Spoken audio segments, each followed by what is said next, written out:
Nós sabemos que se a gente tiver uma carguinha pontiforme em relação a uma carga de prova Q0, o campo que essa carga aqui, supondo positiva, a gente sabe que ele vai estar saindo da carga, certo?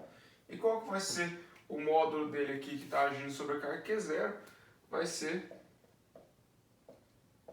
K vezes a carga geradora, é uma carga Q, dividido pela distância entre eles ao quadrado, distância R entre eles ao quadrado. R chapéu. Belezinha?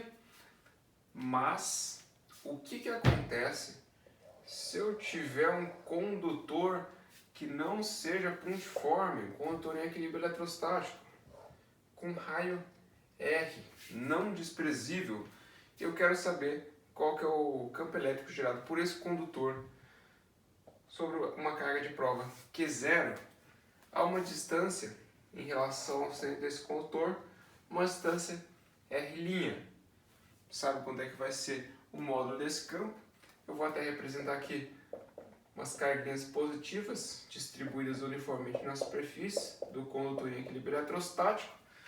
O módulo do campo elétrico gerado por esse condutor naquela carga de prova distante R' de seu centro é K, que multiplica a carga do condutor dividido pela distância ao quadrado. Belezinha? Por que quando a gente faz análise para carga pontiforme, o campo é dado por essa expressão aqui, né? A gente poderia representar o módulo do campo elétrico, certo? E quando a gente analisa um condutor de tamanho não desprezível, o campo é exatamente a mesma coisa. É exatamente o que a gente vai ver no vídeo de hoje. Vamos pensar aqui num condutor, tá? Um condutor esférico, com esse centro aqui e distância, distante aí do centro dele, uma distância R. Ficou torto isso aqui. Aqui é uma distância R. Eu tenho uma massinha, uma carguinha Q, na verdade. Belezinha? Carga Q. Aqui, olha a ideia que eu vou fazer aqui para fazer essa solução, certo? Eu vou pegar um anel, esse anel aqui, beleza? Você olhando aqui de frente, eu tô com a esfera aqui, ó, e eu tô pegando um anel assim dela.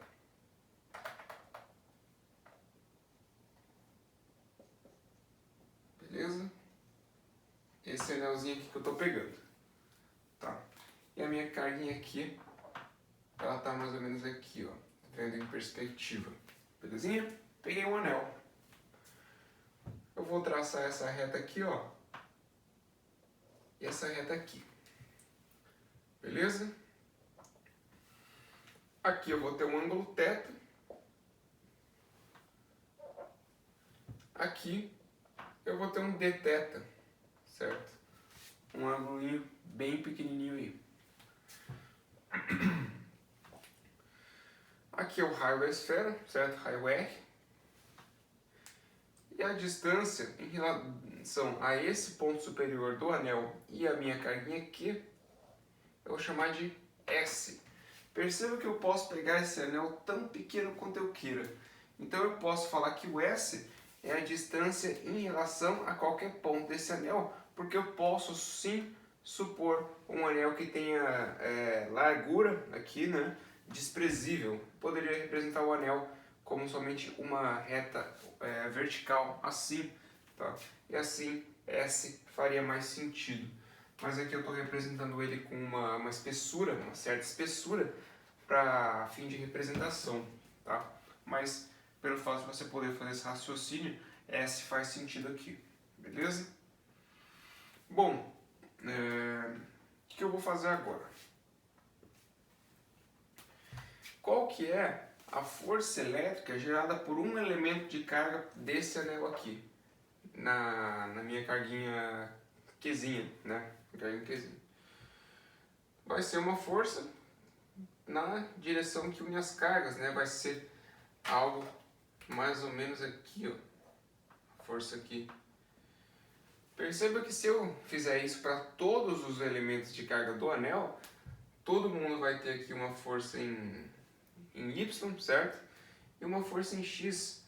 Se eu pegar para o elemento oposto em relação a esse, a força elétrica dele vai estar para cá. Eu vou poder decompor uma em Y e uma em X. Então, por simetria, as componentes Y vão se anular todas. Então, minha força resultante vai acabar que vai ser somente a componente X da força elétrica. Aqui eu vou chamar de um ângulo φ, tá? Aqui é φ. Belezinha? Então, minha força resultante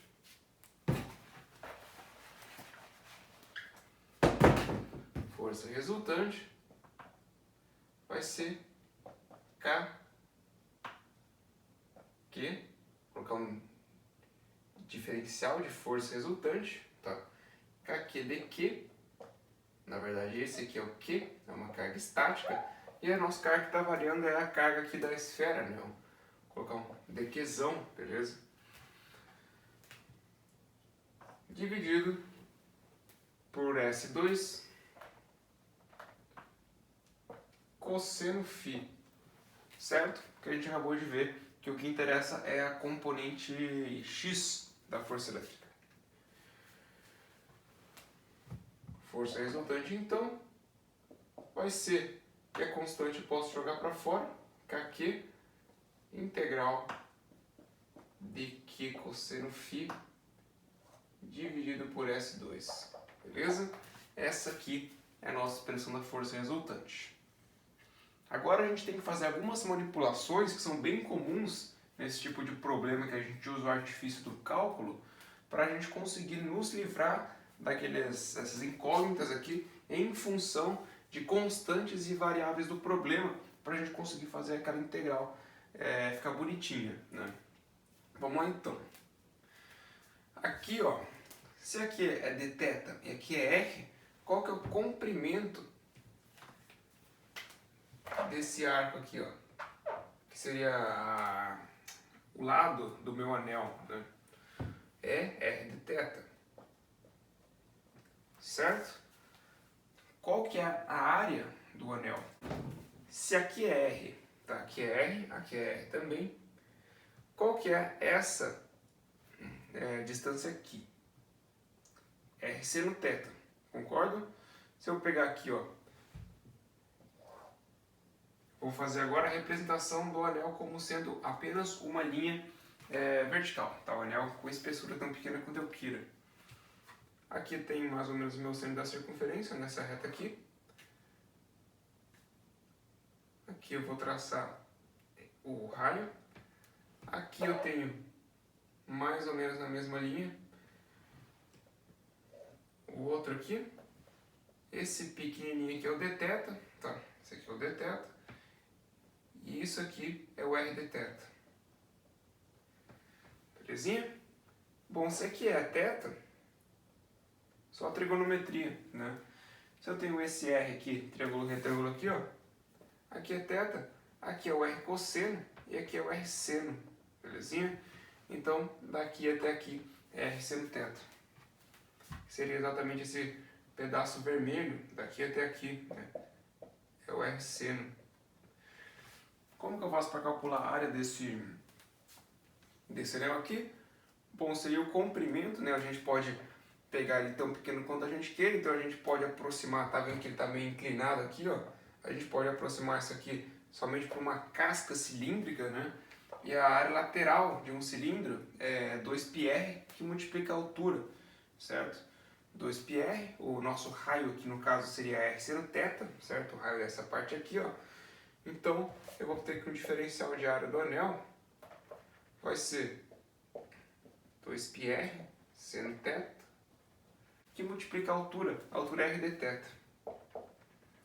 Por que a gente tem que trabalhar com o diferencial de área? Porque a gente tem um diferencial de ângulo aqui, né? Então, temos que colocar o diferencial dos dois lados. Fica 2πr2 seno θ dθ. Esse aqui é o diferencial de área. O que eu posso fazer? eu posso definir uma densidade superficial de carga sigma constante. Eu sei então que a carga sobre área é constante para a esfera inteira. Se eu pegar a carga total da esfera, dividir pela área total da superfície esférica, que é 4πr2, eu vou ter que ter a carguinha no segmento de anel dividido pela área do segmento de anel, certo? Que é 2πr2 seno θ dθ. Quanto que vai ser essa carga aqui então? Π, tchau π, R2, tchau com R2, 2, 4, aqui fica 2, certo? Que é um dq, beleza? Isso aqui vai dar para nós, dq vai ser meio da carga total da esfera, que multiplica seno θ dθ. Achamos uma expressão para o nosso diferencial de carga presente em um anel. Belezinha? Você já deve ter percebido aí qual que é a nossa ideia, né? A gente vai pegar anéis com esse R seno θ tão pequenos quanto a gente queira e vamos integrar na esfera inteira, né? Então ele vai começar pequenininho, ele vai crescendo o anel, depois ele vai diminuindo, a gente vai integrar um monte de anel na esfera inteira, tá? Vamos substituir isso aqui. Kq, né? Integral de meio de que seno θ dθ cosseno φ dividido por S2.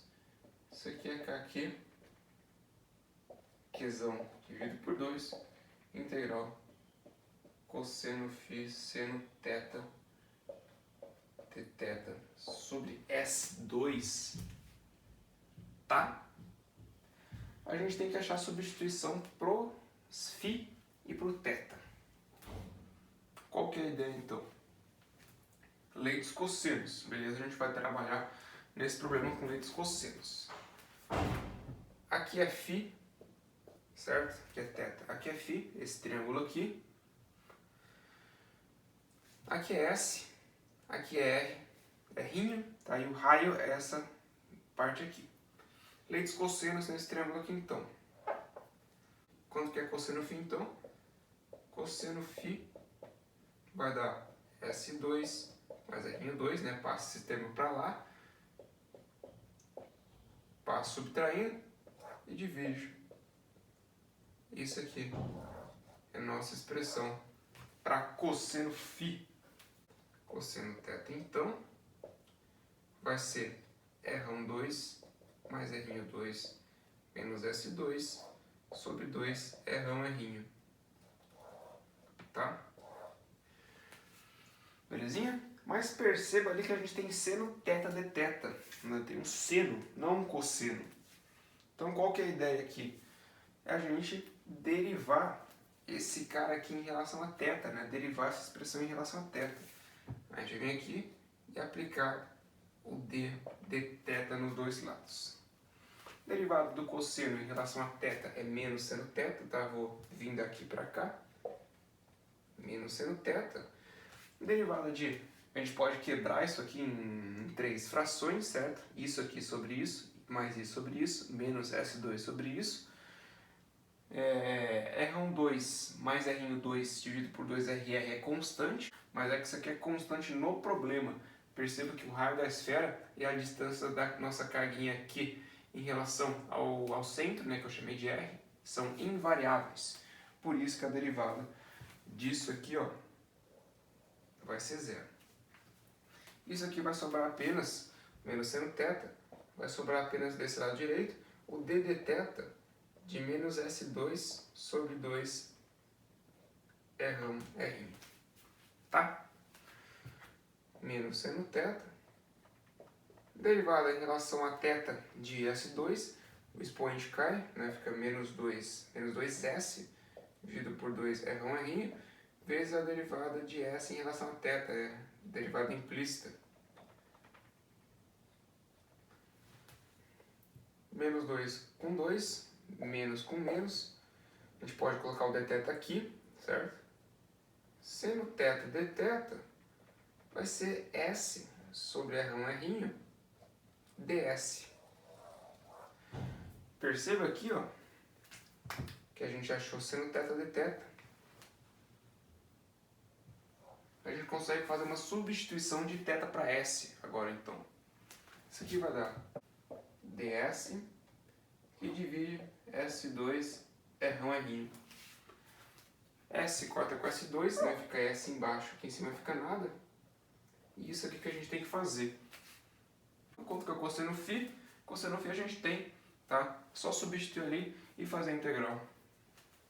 Quais que são os limites para S?